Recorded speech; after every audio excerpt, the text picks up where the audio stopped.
তো আমরা যাচ্ছি কোন জায়গায়? আমরা আলোখা রাস মেলায় যাচ্ছি। আটোয়ারি। হ্যাঁ, আটোয়ারি। আমরা রওনা দিন আলোখা রাস মেলার উদ্দেশ্যে। বাবা আছে, চলে আসি রাস মেলা আলোখা। সাথে থাকো আমার সাথে।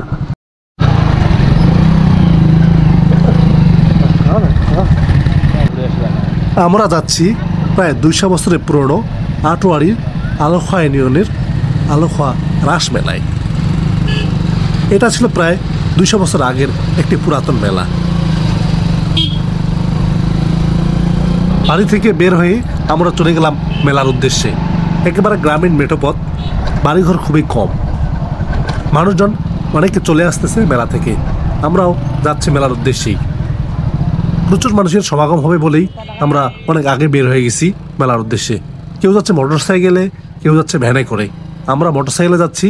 একেবারে জনসমাগম পূর্ণ এলাকা, আশপাশে কোনো বাড়িঘর নেই, শুধু মেলার উদ্দেশ্যেই মানুষজন গেছে এখানে। 200 বছরের পুরনো এই মেলায় দেখার জন্য দূর দূরান্ত থেকে অনেক মানুষজন চলে এসেছে। আমরা মেলার খুব কাছে চলে এসেছি। দূর থেকেই মেলার গিজ গিজ শব্দ শুনতে পারছি। পাশেই সীমান্তবর্তী দেশ ভারত।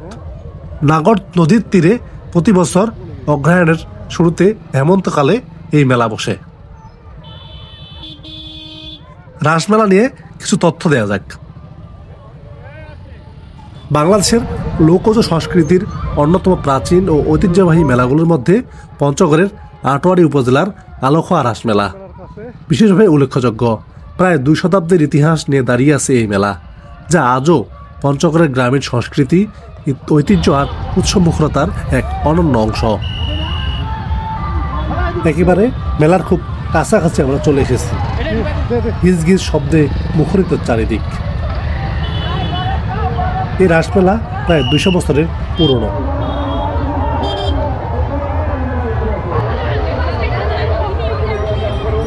প্রতি বছর এমন মেলার মাঠে চলে এসেছি।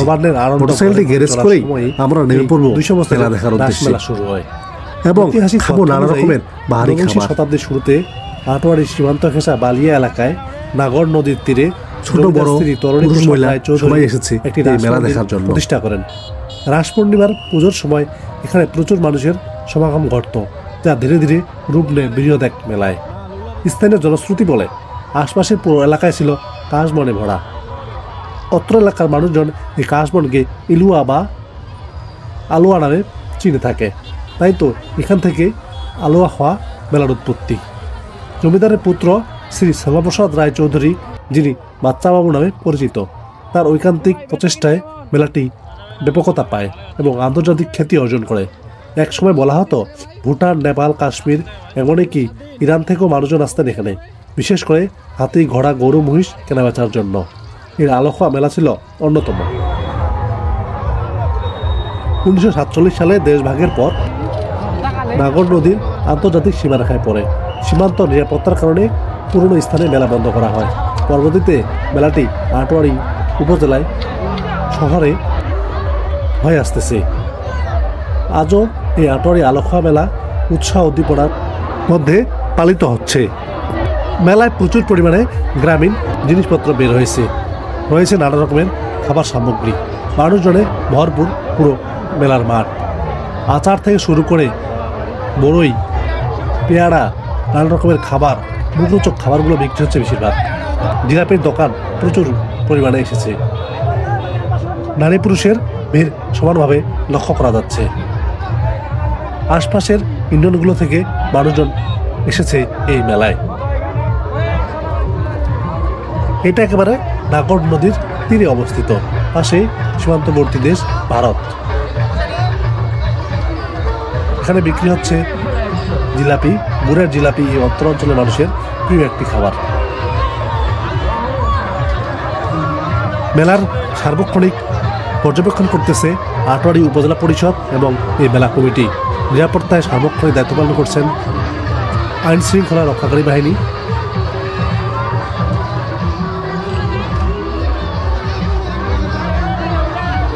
তো আমার অনেক ইচ্ছা ছিল এই মেলা যাওয়ার জন্য, তো আমি এবার এই মেলাতে গিয়েছি এবং অনেক আনন্দ উপভোগ করছি। সার্কাস, যাত্রাপালা, এমনকি মোটরসাইকেল খেলাও এসেছে এই রাস মেলায়। দূর দূরান্ত থেকে মানুষজন খুব আনন্দ উপভোগ করছে। যেহেতু একেবারে লোকালয় এই মেলাটি অবস্থিত, তাই সন্ধ্যার মধ্যেই এই মেলা শেষ হয়ে যায়।